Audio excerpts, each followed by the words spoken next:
आज आप सभी को इस तरह के एक्सटेंशन बोर्ड में कंप्लीट वायरिंग करना बताएंगे और इसमें लगे कंपोनेंटों को चेक करना भी बताएंगे कि कौन कौन से कंपोनेंट लगे होते हैं। बाय द वे आपके पास कभी रिपेयर होने के लिए आ जाता है या इसका कनेक्शन करना होता है तो आप कैसे करेंगे। तो यहाँ ऊपर देखेंगे 4 सॉकेट का कनेक्शन करना होता है और एक स्विच लगी होती है और यहाँ पीछे से देखेंगे तो एक फ्यूज लगी होती है, इसी का हमें कनेक्शन करना होता है। तो इसकी वायरिंग को हमने पहले से हटा दिया है जिससे समय ज्यादा ना लगे। तो यहाँ पर आपको वायरिंग जैसे करना है, ये देखेंगे इस तरह से आपको फ्यूज मिल जाता है और फ्यूज में देखेंगे 2 तार आपको जोड़ना है। और यहाँ पर आपको क्या मिल जाता है, ये जो हमने आपसे बताया था कि 4 सॉकेट आपको मिल जाता है। अब यहाँ पर देखेंगे कंपनी ने क्या किया है, चारों सॉकेट के बीच में जो बॉडी अर्थ के बीच में एक एक तार को से सभी सॉकेट के मोटे वाले पिन को यहाँ पर जोड़ दिया है। और यहाँ पर आप देखेंगे कि सभी सॉकेट का जो न्यूट्रल और फेज वायर होता है, जिसे यहाँ पर आप देखेंगे न्यूट्रल सभी सॉकेट का एक एक पत्ती से जोड़ दिया गया है और फेज वायर को भी यहाँ पर देखेंगे जो फेज सॉकेट का जो फेज पिन होता है उसे भी एक एक पत्ती से यहाँ पत्ती लगा करके सभी सॉकेट में फेज जोड़ दिया गया है। अब इसमें जो मेन लीड का वायर होता है, जिसे देखेंगे ये बॉडी अर्थ का तार है, ये काला न्यूट्रल है और ये लाल फेज है। अब इसको हमें कहाँ जोड़ना है, फ्यूज का कनेक्शन कैसे करना है, इंडिकेटर का कनेक्शन कैसे होगा, रेजिस्टेंस डायोड लगा है तो इसका वायर कैसे जुड़ेगा, ये सब आपको हम बहुत अच्छे से बताएंगे।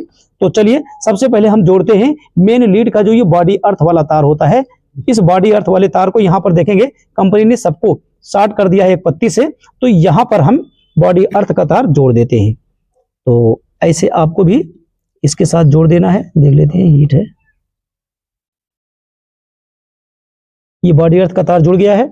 अब हमें क्या करना है, इस मेन लीड का जो न्यूट्रल वाला तार है, इसका काला वाला तार यहाँ पर, ये काला वाला तार आपको कहाँ देना है, सभी सॉकेट के एक एक पिनों से जोड़ देना है। तो यहाँ देखेंगे कंपनी ने ऑलरेडी सभी सॉकेट के एक एक पिनों से ये पत्ती लगा दिया है, लेकिन अभी इसमें हमें न्यूट्रल मेन लीड से देना है।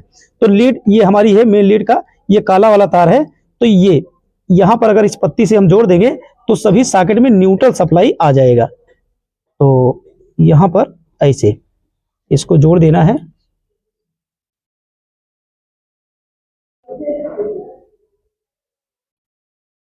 तो मेन लीड का ये न्यूट्रल का तार हमने जोड़ दिया है। अब हम आपको यहाँ पर बता दें कि ये जो न्यूट्रल की सप्लाई है सभी सॉकेट के एक एक पिनों से तो ये जुड़ गया।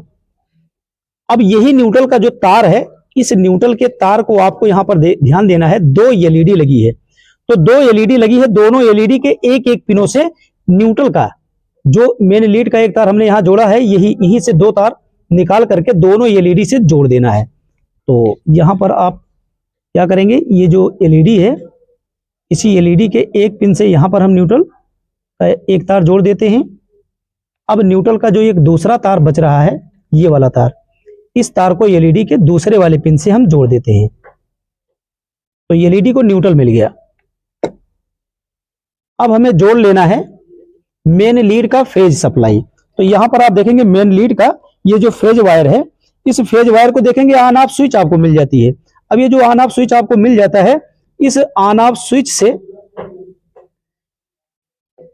2 पिन आपको मिल जाता है। अब ये कोई जरूरी नहीं है किस पे आपको देना है, आप किसी एक पर इस मेन लीड का जो फेज वायर है इसको आप यहां पर जोड़ देंगे।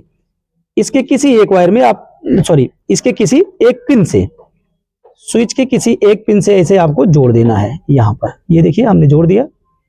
अब स्विच का दूसरा पिन खाली है, तो यहां से एक तार निकलेगा, कहां जाएगा, ये जो एसी फ्यूज लगी है, इस तरह के एसी फ्यूज में आपको यहां पर स्विच से वायर निकाल करके फ्यूज को जोड़ देना है।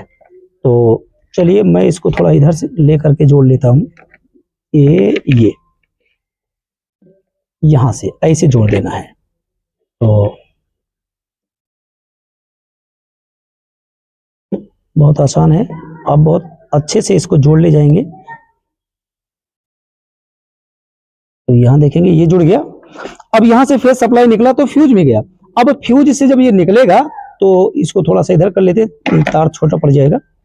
तो ये फेज सप्लाई देखेंगे यहाँ फ्यूज से निकल रहा है।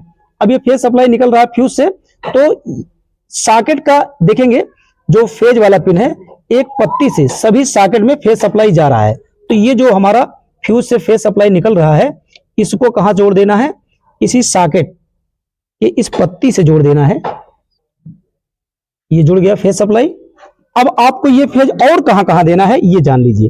तो देखेंगे इसी फेज सप्लाई से यहाँ पर एक IN 4007 एक डायोड लगा है और यहां से देखेंगे 220 किलो ओम का रेजिस्टेंस लगा है, लाल लाल पीला ये रेजिस्टेंस लगा है। अब इस रेजिस्टेंस के द्वारा देखेंगे एलईडी यहां पर आपको दो मिल जाती है, तो एक एलईडी का एक पिन ये खाली है और दूसरे एलईडी का देखेंगे ऑलरेडी यहां पर एक डायोड और रेजिस्टेंस को सीरीज में लगाकर एलईडी का दूसरा पिन जुड़ा हुआ है। तो इसको मैंने इसलिए नहीं निकाला कि सेम कनेक्शन आपका इस एलईडी से हमें करना है, तो जिससे समय ज्यादा ना लगे, तो एलईडी को हमने पहले न्यूट्रल दिया था, अब इस रेजिस्टेंस और डायोड के द्वारा एलईडी को फेज सप्लाई हमें देना है। तो यहां पर अब सबसे पहले क्या करना है, इस पिन को हमें फेज सप्लाई देना है। तो फेज सप्लाई देने के लिए यहां पर देखिएगा इसके बीच में एक हमें इंसुलेशन डाल देना है और ऐसे कोई स्लिप आपके पास होगा, इसको आप इसके अंदर डाल दीजिएगा जिससे ये शार्टिंग ना हो। ऐसे देखेंगे हमने इसको लगा दिया है, आप भी ऐसे लगा दीजिएगा और इसमें थोड़ा सोल्डरिंग वायर लगा करके इसको सोल्ड करेंगे तो बहुत अच्छे से ये सोल्ड हो जाएगा। ये देखेंगे बहुत अच्छे से सोल्ड हो गया है। अब हम इस तरह के एक्सटेंशन बोर्ड में अगर सप्लाई देते हैं तो हमारा एक्सटेंशन बोर्ड बहुत अच्छा वर्क करेगा। तो आप सभी को इस तरह के एक्सटेंशन बोर्ड में वायरिंग करना समझ में आ गया होगा। Thank you.